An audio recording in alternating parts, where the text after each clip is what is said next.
ಅಫ್ಜಲ್ಪುರ್ ಮತಕ್ಷೇತ್ರ ಅತ್ಯಂತ ಹಿಂದುಳಿದಿದೆಯೋ, ಹಿಂದುಳಿದಂತ ಈ ಕ್ಷೇತ್ರವನ್ನ ಅಭಿವೃದ್ಧಿ ಆಗಬೇಕು ಅನ್ನೋ ಕಾರಣಕ್ಕಾಗಿ ಸರ್ಕಾರದ ಹಲವಾರು ಯೋಜನೆಗಳಲ್ಲಿ ಅನುದಾನಗಳನ್ನ ಬಂದಿರ್ತವೆ.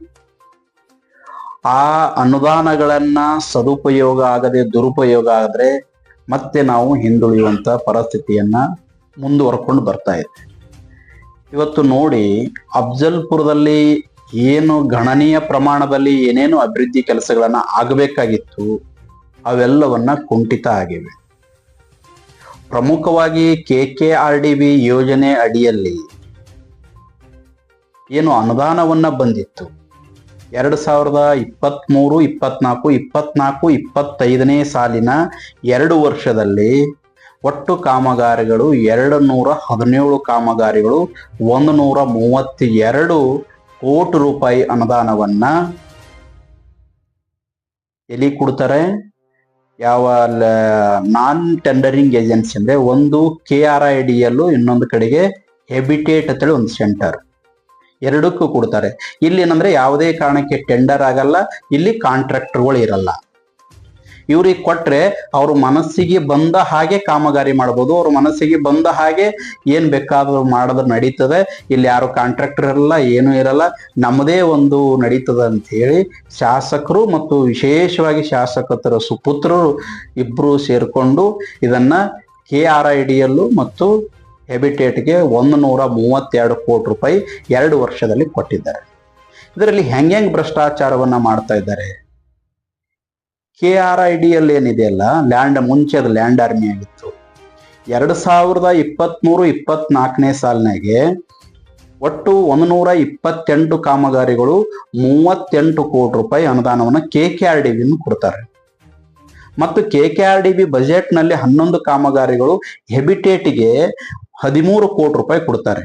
ಒಟ್ಟು 2023-24ನೇ ಸಾಲಿನಲ್ಲಿ 51 ಕೋಟಿ ರೂಪಾಯಿ ಕತ್ತಲು ಹೆಚ್ಚಿಗೆ KKRDB ದಲ್ಲೇ ಇಷ್ಟು ಕೊಟ್ಟಿದ್ದಾರೆ. ಬೇರೆ ಬೇರೆ ಯೋಜನೆಗಳಲ್ಲೂ ಕೂಡ ಅನುದಾನವನ್ನ ಕೊಟ್ಟಿದ್ದಾರೆ. ಆದ್ರೆ 24-25ನೇ ಸಾಲಿನಲ್ಲಿ KKRDB ಅನುದಾನದಲ್ಲಿ ಒಟ್ಟು 70 ಕಾಮಗಾರಿಗಳು 70 ಕೋಟಿ ರೂಪಾಯಿ ಕೊಡ್ತಾರೆ. ಅದರ ಜೊತೆಗೆ 30-54 ಯೋಜನೆ ಇದು ಅನುದಾನದಲ್ಲಿ 8 ಕಾಮಗಾರಿಗಳಿಗೆ 10 ಕೋಟಿ ಕೊಡ್ತಾರೆ. ಹೀಗೆ ಸೇರಿಸಿ ಒಟ್ಟು 132 ಕೋಟಿ ರೂಪಾಯಿ ಕೊಡ್ತಾರೆ. ಯಾವ ರೀತಿಯಿಂದ ಇದನ್ನು ಭ್ರಷ್ಟಾಚಾರ ಮಾಡ್ತಾ ಇದ್ದಾರೆ ಅಂದ್ರೆ, ಒಂದು ಈ ವಿಶೇಷವಾಗಿ ಶಾಸಕರಿಗಿಂತಲೂ ಶಾಸಕರ ಸುಪುತ್ರರು ನೋಡಿ, 117 ಕಾಮಗಾರಿಗಳು ಟೆಂಡರ್ ಅನ್ನ ಕರೆದ್ರೆ ಅಫ್ಜಲ್ಪುರದಲ್ಲಿ ಎಲ್ಲರಿಗೆ ಕೆಲಸಗಳನ್ನ ಕೊಡ್ಬೇಕಾಗ್ತದೆ, ಕಾಂಟ್ರಾಕ್ಟರ್ಗಳಿಗೆ ಕೆಲಸ ಕೊಡ್ಬೇಕಾಗ್ತದೆ, ಅಪೋಸಿಷನ್ ದವರಿಗೆ ಕೆಲಸ ಕೊಡ್ಬೇಕಾಗ್ತದೆ, ಟೆಂಡರ್ ನಿಯಮಗಳನ್ನ ಪಾಲಿಸ್ಬೇಕಾಗ್ತದೆ. ಟೆಂಡರ್ ನಲ್ಲಿ ಪ್ರತಿಯೊಬ್ಬರು ಸ್ಪರ್ಧೆ ಮಾಡ್ತಾರ ಅನ್ನೋ ಕಾರಣಕ್ಕಾಗಿ ಇದನ್ನ KRIDL ಮತ್ತು ಹೆಬಿಟೇಟ್ಗೆ ಕೆಲಸಗಳನ್ನ ವಹಿಸ್ತಾರೆ. ಇದರ ಉದ್ದೇಶ ಏನಂದ್ರೆ, ಅಫ್ಜಲ್ಪುರದಾಗಿರ್ತಕ್ಕಂಥ ಕಾಂಟ್ರಾಕ್ಟರ್ಗಳು ಯಾರೂ ಕೂಡ ಅವರು ಕೆಲಸಗಳನ್ನ ತಗೋಬಾರದು, ಅವ್ರು ಬೆಳೀಬಾರದು. ಅವ್ರು ಬೆಳೆದ್ರೆ ದುಡ್ಡು ಮಾಡ್ಕೋತಾರೆ, ಚಂದ ಇರ್ತಾರೆ, ಅನುಕೂಲ ಆಗ್ತಾರೆ ಅನ್ನೋ ಕಾರಣಕ್ಕಾಗಿ ಈ ಕೆಲಸಗಳನ್ನ ಅವರು ಈ ಲ್ಯಾಂಡ್ ಆರ್ಮಿಗೆ ವಹಿಸ್ತಕ್ಕಂಥ ಕೆಲಸವನ್ನ ಮಾಡಿದರೆ. ಇದ್ರ ಸ್ಪಷ್ಟ ಉದ್ದೇಶ ಶಾಸಕರ ಸುಪುತ್ರರದು. ಗುಲ್ಬರ್ಗದಲ್ಲಿ ಆಫೀಸ್ ಇಲ್ಲ, ಬೆಂಗಳೂರದಾಗ ಒಂದೇ ಆಫೀಸ್ ಇದೆ. ಯಾರೋ ಜೈ ಬರ್ತಾನೋ ಹೋತಾನೆ, 7 ಜಿಲ್ಲಾಕ್ ಒಬ್ಬನೇ ಜೈ ಇದ್ದಾನೆ. ಜೈ ಏನು ಅಥವಾ AW ಇದ್ದಾರೆ, ಅವ್ರು ಯಾರ ಕೈಗೂ ಸಿಗಲ್ಲ. ಏನಂದ್ರೆ 13 ಕೋಟಿ ರೂಪಾಯಿ ಕಾಮಗಾರಿಗಳು ಏನೇನಂದ್ರೆ, ಶಾಲೆಗಳಿಗೆ ಶುದ್ಧ ಕುಡಿಯುವ ನೀರಿನ ಘಟಕವನ್ನು ಒದಗಿಸುವ ಕಾಮಗಾರಿ ಪ್ರತಿ ಶಾಲೆಗಳಿಗೆ ಮತ್ತು ಆಸ್ಪತ್ರೆಗಳು ತಾಲೂಕಿನಲ್ಲಿ ಇರ್ತಕ್ಕಂಥ ಎಲ್ಲಾ ಆಸ್ಪತ್ರೆಗಳಿಗೆ ಶುದ್ಧ ಕುಡಿಯುವ ನೀರಿನ ಘಟಕವನ್ನು ಒದಗಿಸುವಂತ ಈ ಕಾಮಗಾರಿಗಳು 11 ಕಾಮಗಾರಿಗಳು 13 ಕೋಟಿ ರೂಪಾಯಿ ಕೊಟ್ಟಿದ್ದಾರೆ. 2023-24 ಕೊಟ್ಟಿದ್ದಾರೆ. ಇನ್ನೂ ಕಾಮಗಾರಿಗಳನ್ನ ಮುಗಿಸಿಲ್ಲ, ಯಾರಿಗೂ ಸರಿಯಾಗಿ ಫಿಲ್ಟರ್ ನೀರು ಕೊಡ್ಲಿಕ್ಕಾಗಿಲ್ಲ. ಆದ್ರೆ ಇವತ್ತು 6-8 ಕೋಟಿ ರೂಪಾಯಿ ಹಣವನ್ನ ಡ್ರಾ ಮಾಡಿದ್ದಾರೆ, ಖರ್ಚು ಮಾಡಿದ್ದಾರೆ. ಆದ್ರೆ ಇವತ್ತು ಅಲ್ಲಿ ಹೋದ್ರೆ ಶಾಲೆಗಳಲ್ಲಿ ಎಲ್ಲೂ ಕೂಡ ನೋಡಿದ್ರೆ ಎಲ್ಲೋ ಒಂದ್ ಕಡೆಗೆ 2 ಕಡೆ ಸಿಗ್ತವೆ. ಅವೆಲ್ಲವನ್ನ ನೀರು ಶುದ್ಧೀಕರಣ ಘಟಕವನ್ನ ಕುಂದ್ರಿಸದೆ ಬಿಲ್ ಅನ್ನ ಎತ್ತಿ ಹಾಕ್ತಕ್ಕಂತ ಕೆಲಸ ಮಾಡಿದರೆ. ಇದೆಲ್ಲ ಶಾಸಕರ ಗಮನಕ್ಕಿದೆ. ಬರ್ಲಿ, ಶಾಸಕರು ಬೇಕಾದ್ರೆ ಎಲ್ಲಿ ಬರ್ತಾರ ಬರ್ಲಿ, ಯಾವ ಶಾಲೆಗಳಿಗೆ ಯಾವ ಆಸ್ಪತ್ರೆಗಳಿಗೆ ಎಲ್ಲಿ ವಾಟರ್ ಫಿಲ್ಟರ್ ಗಳನ್ನ ಕುಂದ್ರಿಸಿದ್ದಾರೆ ನಾವು ತೋರಿಸ್ತೀವಿ. ಇಂತಲ್ಲಿ ಕುಂದ್ರಿಸಿಲ್ಲ ತೋರಿಸ್ತೀವಿ. ಅವ್ರ ಮೇಲೆ ಏನ್ ಆಕ್ಷನ್ ಮಾಡ್ತಾರ ನೋಡೋಣ. ಇನ್ನೊಂದು ಕಡೆಗೆ ಈ ಲ್ಯಾಂಡ್ ಆರ್ಮಿ ಅವರಿಗೆ ಏನ್ ಕೆಲಸವನ್ನ ಕೊಟ್ಟಿದಾರಲ್ಲ, ಶಾಲೆಗಳ ರಿಪೇರಿ ಬರೇ ಶಿಕ್ಷಣದ ಹೆಸರಿನ ಮೇಲೆ ಕೋಟಿ ಕೋಟಿ ಲೂಟಿಯನ್ನ ಈ ತಾಲೂಕಿನಲ್ಲಿ ನಡೆದಿದೆ. ಬರೇ ಏನ್ ಮಾಡೋದು, ಶಾಲೆ ರಿಪೇರಿ ಅನ್ನೋದು, ಛತ್ ರಿಪೇರಿ ಅನ್ನೋದು, ಕಿಟಕಿ ರಿಪೇರಿ ಅನ್ನೋದು, ಬಾಗ್ಲಾ ರಿಪೇರಿ ಅನ್ನೋದು, ಫ್ಲೋರಿಂಗ್ ಮಾಡ್ತೀವಿ ಅನ್ನೋದು, ಬಣ್ಣ ಹಚ್ತೀನಿ ಅನ್ನೋದು, 5 ಐಟಮ್ ಇಡೋದು. ಒಂದು ಬಣ್ಣ ಹಚ್ಚೋದು, ಒಂದು ಕಿಟಕಿದು, ಒಂದು ಬಾಗಿಲ್ದು, ಒಂದು ಮ್ಯಾಲ ಛತ್ ರಿಪೇರಿ ಅಂತ ಹೇಳಿ ಅದ್ರಾಗ ಒಂದು ಮಾಡೋದು, ಉಳ್ಕಿದ ಬೆಲೆ ಎತ್ತಿ ಬಿಡೋದು. ಇಂಥ ಹಲವಾರು ಉದಾಹರಣೆಗಳಿವೆ. ಕೇಳಿದ್ರೆ ಅವ್ರು ಯಾರೋ KRDL BAW ಇದಾರೆ, ಬಿರಾದರ, ಯಾರ ಕೈಗೆ ಸಿಗಲ್ಲ ಅವು, ಯಾರ ಕೈಗೆ ಸಿಗಲ್ಲ, ಯಾರ ಫೋನಿಗೆ ಸಿಗಲ್ಲ, ಯಾಕೆ KDPಗೂ ಬರಲ್ಲ, ಮಾಧ್ಯಮದವ್ರಿಗೆ ಸಿಗಲ್ಲ, ಜನರಿಗೆ ಸಿಗಲ್ಲ, ಲೀಡರ್ಗಳಿಗೆ ಸಿಗಲ್ಲ, ಯಾರ ಫೋನು ಎತ್ತಲ್ಲ. ಕಾರಣ ಏನಂದ್ರೆ ಅವ್ರಿಗೆ ದಿಮಾಕು ಸೊಕ್ಕು ಮೈಗೂಡಿಸ್ಕೊಂಡ್ಬಿಟ್ಟಿದ್ದಾರೆ. ಸರ್ಕಾರಿ ರೊಕ್ಕವನ್ನ ಲೂಟಿ ಮಾಡ್ತಾರಲ್ಲ, ಅವ್ರಿಗೆ ಯಾರ್ದು ಕೇರ್ ಇಲ್ಲ. ಅವರೊಬ್ಬ ಸಾರ್ವಜನಿಕ ಅಧಿಕಾರಿ, ಸರ್ಕಾರದ ದುಡ್ಡು, ಆ ಮನುಷ್ಯ ಎಲ್ಲರಿಗೂ ಉತ್ತರ ಕೊಡ್ಬೇಕಾದಂಥದ್ದು ಅವನ ಜವಾಬ್ದಾರಿ. ಪ್ರಾಮಾಣಿಕತೆ, ಪಾರದರ್ಶಕತೆ ಮೇಂಟೈನ್ ಮಾಡ್ಬೇಕಾಗಿದ್ದು ಆ ಜವಾಬ್ದಾರಿ ಅಧಿಕಾರಿದು.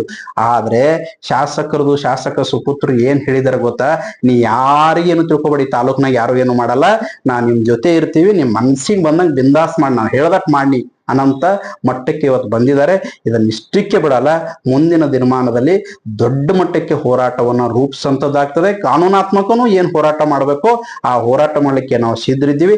ಈ 132 ಕೋಟಿ ರೂಪಾಯಿಯನ್ನು ಕಾಮಗಾರಿ ಕೊಟ್ಟಿದಾರಲ್ಲ ಈ ಇಲಾಖೆಗೆ, ಅವು ಪಾರದರ್ಶಕತೆಯಿಂದ ಗುಣಮಟ್ಟದ ಕಾಮಗಾರಿಗಳನ್ನ ಆಗಬೇಕು. ಅದರ ಜೊತೆಗೆ ಒಂದು ಪ್ರಾಮಾಣಿಕವಾಗಿ ಕಾರ್ಯನಿರ್ವಹಿಸಿದ್ರೆ ಇವತ್ತು ತಾಲೂಕು ಅಭಿವೃದ್ಧಿ ಆಗ್ಲಿಕ್ಕೆ ಸಾಧ್ಯ ಆಗ್ತದೆ. ಈ ತಾಲೂಕಿನ ಜನತೆ ನೀವೆಲ್ಲರೂ ಕೂಡ ಇವತ್ತು ನಾವೆಲ್ಲರೂ ಅರ್ಥವನ್ನ ಮಾಡ್ಕೋಬೇಕಾಗಿದೆ. ಇಂಥದ್ರ ವಿರುದ್ಧ ಪಕ್ಷಾತೀತ ಜಾತ್ಯತೀತವಾಗಿ ಮಾತನಾಡುವಂಥದ್ದಾಗಬೇಕು. ಇವತ್ತು ಕಲಿಕಾ ಶಾಲೆಗಳ ಪರಿಸ್ಥಿತಿ ಹಳ್ಳಿಯಲ್ಲಿ ನೋಡ್ತಾ ಇದ್ದೀವಿ. ಇವತ್ತು ಕೋಟಿ ಕೋಟಿ ಸರ್ಕಾರದಿಂದ ಬಂದಂತ ಹಣವನ್ನ ಇವತ್ತು ಲೂಟಿ ಆಗ್ತಾ ಇದೆ. ನಾವ್ ಯಾರು ಕೂಡ ಕಣ್ಣು ಮುಚ್ಕೊಂಡು ಕುಂದಿರುವಂತದ್ದು ಆಗಬಾರ್ದು. ನೋಡ್ರಿ, ಇಷ್ಟೆಲ್ಲ 100 ಕೋಟಿ ರೂಪಾಯಿ ಹಣ ಬಂದ್ರು ಕೂಡ ನಂಬಲ್ಲಿ ಇಲ್ರಿ ಗ್ಯಾರಂಟಿ ಯೋಜನೆಗಳು ಬಂದು ಸರ್ಕಾರದ ರೊಕ್ಕನೇ ಇಲ್ಲ ಅಂತ ಹೇಳ್ತಾರ. ಇಲ್ಲಿ ಅಫ್ಜಲ್ಪುರ ಹೃದಯ ಭಾಗದಾಗೆ ಡಿವೈಡರ್ದಾಗೆ ಆ ಬಂದು ಬಡದಾಳದಿಂದ ತಂದಂತ ಫಾರೆಸ್ಟ್ ಗಿಡಗಳು ಹಚ್ಚಿ ಮುಳುಕಂಟಿ ಹಚ್ತಾರ್ರಿ. ಅದಕ್ಕೊಂದು ಜಾಳಗಿ ಒಳ್ಳೆ ಸಿಟಿ ಒಳಗೆ ಹೆಂಗ್ ಜಾಳಗಿಗಳು ಕುಂದಿರ್ಸ್ತಾರ, ಆ ಗಿಡಗಳ ರಕ್ಷಣೆಗಾಗಿ ಜಾಳಗಿ ಕುಂದಿರ್ಸ್ಲಿಕ್ಕೂ ಇಲ್ಲ ಇವ್ರ ಹತ್ರ ದುಡ್ಡ. ಇಷ್ಟರ ಮಟ್ಟಿಗೆ ಇದೇನು ಕೇಳೋದು ಹೇಳೋದು ಏನು, ಯಾರು ಏನ್ ಹತ್ತಾರನಂತ ಕನಿಷ್ಠ ಪರಿಜ್ಞಾನ ಇವತ್ತು ಶಾಸಕರಿಗೆ ಇಲ್ಲ ಅಂದ್ರೆ ಅದು ಕೊಟ್ಟಿದ್ದಕ್ಕೆ ಈ ಕೊಳಲ್ ಬಿಡು, ಮಾಡ್ಬಿಡು, ಹೋಲ್ ಬಿಡು, ಯಾರು ಮಾತಾಡಿ ಏನ್ ಮಾಡ್ತಾರೆ. ಅಷ್ಟು ದುರಂಕಾರ. ಯಾರು ಹೆಣ್ಣು ಮಕ್ಕಳು ಹೋಗ್ತಾರೆ, ಸಾಲಿ ಮಕ್ಕಳು ಹೋಗ್ತಾರೆ, ಆ ಮುರಿದು ಸಿಡಿದು ಬಿದ್ದು ರೋಡ್ ಮೇಲೆ ಬೀಳ್ತವೆ, ಚುಸ್ತವೆ. ಯಾರೇ ಹೊರಗಿನ ತಾಲೂಕು ಬಿಡ್ರಿ, ನಮ್ದು ತಾಲೂಕ ಬಿಡ್ರಿ, ಹೊರಗಿನ ತಾಲೂಕದವ್ರು ಬಂದ್ರು ಉಗುಳ್ತಾರ್ರಿ ನಮಗೆ. ಅಫ್ಜಲ್ಪುರ್ ನಡುವೂರಾಗ ಮುಳ್ಳು ಹಚ್ತೀರಿ ಅಂದ್ರೆ ಜಾಳಿಗೆ ಕುಂದ್ರಸ್ಲಿಕ್ಕೆ ಎಷ್ಟ್ರಿ? 200 ರೂಪಾಯಿ, 150 ಗಿಡಗಳ ನೀವೇ ಅವು. 200-300 ರೂಪಾಯಿ ಒಂದು ಜಾಳಿಗೆ ಸಿಗ್ತವೆ ಆ ಗಿಡ ಸೇಫ್ಟಿಗೆ. ಮುಳ್ಳು ಹಸ್ತ್ರಿ ಸರ್ಕಾರಿ ಜಾತಿ ಮುಳ್ಳು ತಂದಂದ್ರೆ ಅದು ನಮ್ಮ ತಾಲೂಕಿನ ದುರ್ದೈವ ಅಂತಕ್ಕಂಥ ಪರಿಸ್ಥಿತಿ ಹೇಳಬೇಕಾಗ್ತದೆ. ಅದರ ಕಾಲಾಗೆ ಇದನ್ನ ನಾನು ಪ್ರಿಯಾಂಕ ಖರ್ಗೆ ಅವರಿಗೆ ಪತ್ರವನ್ನ ಈಗಾಗಲೇ ಒಂದು ಬರೆದಿದ್ದೇನೆ, ನಾಳೆ ಇನ್ನೊಂದು ಬರೀತೇನೆ. ಇದಕ್ಕೆ ಸ್ಪಂದಿಸದೆ ಹೋದ್ರೆ ಆ ಆಫೀಸ್ ಏನಿದೆ, KRIDL ಆಫೀಸ್ ಏನಿದೆ, ಅದರ ಮುಂದೆ ದೊಡ್ಡ ಮಟ್ಟದ ಹೋರಾಟವನ್ನ ರೂಪಿಸಂತದ್ ಮಾಡ್ತೇನೆ. ಅದ್ರ ಜೊತೆಗೆ ಇಲ್ಲಿ ಏನ್ ಭ್ರಷ್ಟಾಚಾರಗಳು ನಡೆದಿವೆ ಅದನ್ನ ಸಮಗ್ರ ತನಿಖೆ ಆಗಬೇಕು, ನಮ್ಮ ತಾಲೂಕಿನ ಅಭಿವೃದ್ಧಿಗೆ ಅನುಕೂಲ ಆಗಬೇಕು ಅಂತ ನಾನು ಹೇಳಕ್ಕೆ ಬಯಸ್ತೇನೆ.